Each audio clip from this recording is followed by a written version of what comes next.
الحمدللہ والصلاۃ والسلام علی رسول اللہ اما بعد۔ اذان اور اقامت کہتے ہوئے بعض سنتوں کا خیال رکھنا چاہیے، جس میں سے ایک یہ ہے کہ اذان اور اقامت قبلہ رخ ہو کر کے کہا جائے، اور ایسے ہی کھڑے ہو کر اذان دی جائے اور اقامت بھی۔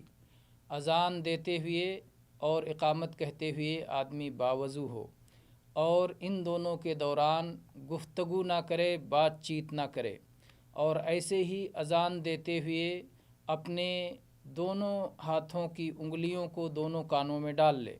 ایسے ہی اذان کچھ زیادہ بلند آواز سے اور آرام سے کہے، اس کے مقابلے میں اقامت جلدی جلدی اور تیزی کے ساتھ اور اذان کی بنسبت دھیرے آواز سے کہے، اور اذان اور اقامت کے دوران اتنا وقت دے کہ جس میں آدمی وضو کر سکے یا کم سے کم 2 رکعتیں پڑھ سکے۔